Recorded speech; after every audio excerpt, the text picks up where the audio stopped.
माँ, कुछ कहिए ना। आपकी कौन सी ख्वाहिश अधूरी रही? कुछ तो कहिए ना। आज तो सब अपने मन की कह रहे हैं। आप भी तो कुछ कहे, बस सबकी सुन क्यों रही हैं? क्यों माँ? कितने प्यार से बहू मान्या ने सास मधु जी से पूछा। अक्सर खुद में खोई मधु बहुत कम बोलती थी। हाँ, कहानियाँ और कविताएं लिखती थी, कभी कुछ कहती नहीं थी। अक्सर सबकी सुनती ही थी। पर मान्या ने जिद पकड़ी तो बेटे मोहित ने भी खूब कहा। पर पति मानव ने एक बार भी कुछ नहीं कहा। बस सिर्फ इतना कहा, अरे ख्वाहिशें इनकी क्या होंगी, सब तो मैंने पूरी कर दी। खैर, फिर भी कोई हो तो पूछ लो भाई, उसे पूरी कर दे, वरना बाकी के बचे उम्र कहीं गिला शिकवा ही न रह जाए। पापा, आप माँ को बोलने दीजिए ना। हाँ माँ, बोलो। क्या कहूँ? इंसान की कोई ख्वाहिश की कोई इंतहा नहीं है। 2 गज जमीन चाहिए 2 गज कफन के बाद। ओह माँ, ऐसे नहीं। कुछ और। अधूरी सांस थी, धड़कनें अधूरी थी, अधूरे हम थे, ख्वाहिशें अधूरी थी। जमा थी, बस कुछ शब्द अधूरे थे। हम साथ थे, बस कुछ रिश्ते अधूरे थे। मम्मा प्लीज। अच्छा अच्छा, बहरहाल मैं बताती हूँ। कम उम्र में शादी हो गई, अक्ल भी नहीं थी, पर जिम्मेदारी आ गई। किया खूब, पर कुछ कमी रह गई। शायद इसीलिए धीरे धीरे लोगों ने एक चुप्पी ओढ़ ली। कभी कुछ कह न पाई हक से कि ये घर मेरा है। हर कोने को सजाया, कभी मोहित के लिए, कभी तुम्हारे पापा के लिए, कभी मोहिनी के लिए। बस मेरा कोना ही रिक्त रहा। इतनी ही तो ख्वाहिश थी। जब हर बार तुम्हारे पापा ने कहा ये घर मेरा है, मेरे हिसाब से रहना है, ख्वाहिश सिर्फ इतनी थी, एक बार तो कह देते, घर तो मधु तुम्हारा है, जैसे चाहो वैसे रहो। पर न हुआ। अपनी माँ से मिलने जाने के लिए कभी ये किसी की परमिशन नहीं लेते थे, पर मुझे मायके जाना हो तो परमिशन इनकी क्यों जरूरी है? यही ख्वाहिश है, मैं भी इंसान हूँ, बस इतना तो समझ लो। कुछ मर्जी कुछ ख्वाहिशों से जी लेने दो। सब थोड़ी देर खामोश हो गए। सच, बातें छोटी थी पर गहरी थी।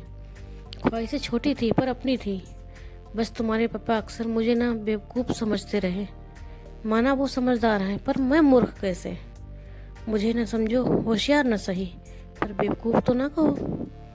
घूमने ले जाते रहे देश विदेश। जब मैंने कहा एक बार रामनगर चलें जी, तब रामनगर कोई घूमने की जगह है? फालतू वक्त और पैसों की बर्बादी।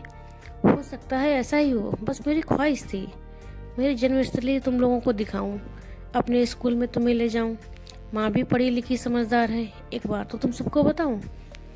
उस जगह से मेरा दिल जुड़ा है। घर के आंगन में वो नीम का पेड़, जिसके चबूतरे पर बैठकर उस नीम के पेड़ से घंटों अपने दिल की बातें करती थी।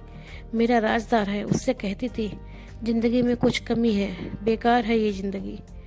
मेरी माँ जो नहीं है, तुम ही तो हो माँ मेरी। बस एक बार उसके आगोश में जाकर कहना चाहती हूँ, जिंदगी खूबसूरत है, मेरे बच्चों से गुलजार है। पर मेरी शादी के बाद मेरे पिता भी जी भी जम्बू ही आ गए थे, इसलिए कभी उधर गए ही नहीं। फिर जीवन में ऐसे उलझे कि बस बिस्तर पर आए तो ख्वाहिशों ने मुंह खोला। सुनिए जी, ख्वाहिशों के मार्फत मैंने आप पर कोई ब्लेम न लगाया है। जब से बीमार हूँ, मेरी सेवा में कोई कसर आपने भी न छोड़ी है। पर ये छोटी छोटी सी ख्वाहिशें अक्सर आंखें बंद करते ही बहुत रुलाती हैं, इसे समझना होगा। वाह माँ, गजब, मान्या बोली। माँ क्या बात है, हम लोग कल ही चलते हैं रामनगर। ये तो नन्ही सी ख्वाहिशें हैं। अब कहाँ, अब तो बिस्तर पर पड़ी हूँ। माँ, आप इतनी बीमार नहीं हो, अब तो चंद सांसें बची हैं, कैंसर भला मुझे कब छोड़ेगा। प्लीज़ माँ। बस पापा, कल चलते हैं। क्यों? हाँ हाँ मोहित, मधु मुझे माफ़ करना, शायद समझ का फेर रहा, तुम्हारी ख्वाहिशों को न समझा, सिर्फ ज़रूरतों को पूरा करता रहा। लगा शायद यही ख्वाहिश हो तुम्हारी। अरे मोहित, पानी लाओ, देखो मधु को मूर्छा सी आ रही है। माँ क्या हुआ, आंखें खोलो ना। देखो कल सुबह हम सब रामनगर चल रहे हैं, गाड़ी बुक हो गई है। सो गई थी मधु बोलते बोलते। सुबह सुबह व्हील चेयर पर बिठाकर गाड़ी में लेकर सब रामनगर पहुंचे। 4 घंटे का सफ़र। मधु कभी मोहित के कंधे पर सिर टिका देती तो कभी मानने आगे। माँ देखो, घर आ गया आपका। अभी भी नाना जी के नाम का नेम प्लेट लगा हुआ है, जय नारायण। कोई रहता है यहाँ? पता नहीं। तभी एक अंदर से सालीन सी महिला आई। जी, मेरे घर वाले ही इस घर की देखभाल करते हैं। ये कौन? मधु दीदी। जी दीदी, मैं चमकी, राधे काका की पोती भूल गई क्या? बस थोड़ा थोड़ा याद है। नीम के पेड़ नीम का पेड़ आंगन में है चमकी।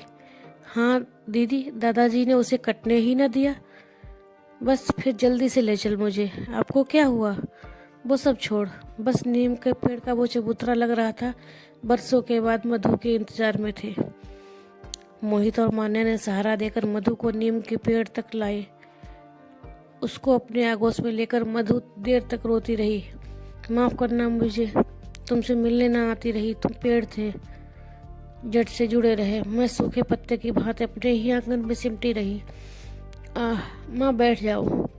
व्हील चेयर पर बैठते ही मधु ने आंखें बंद कर ली। सब घूम घूम कर घर देख रहे थे। तभी मान्या की नज़र में गई। माँ माँ, क्या हुआ? मोहित, पापा देखो तो। मधु जा चुकी थी देवलोक, गमन कर चुकी थी। उसकी अधूरी ख्वाहिश जो पूरी हो चुकी थी। मान्या रोते रहे। मोहित और मान्या रोते रहे। बस माना भी धीरे धीरे मधु का सिर सहलाते रहे।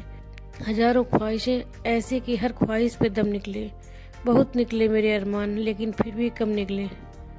दोस्तों, कभी आपकी कोई भी ख्वाहिश हो तो एक बार उसे अपने दिल से पूरा करके ज़रूर देखना। आपको हमारी कहानी कैसी लगी, प्लीज़ आप हमें कमेंट करना ना भूलें। अगर आप अभी तक आपने हमारे चैनल को सब्सक्राइब नहीं किया है तो फिर हमारे चैनल को सब्सक्राइब करें, शेयर करें और अपना कमेंट करना ना भूलें। धन्यवाद।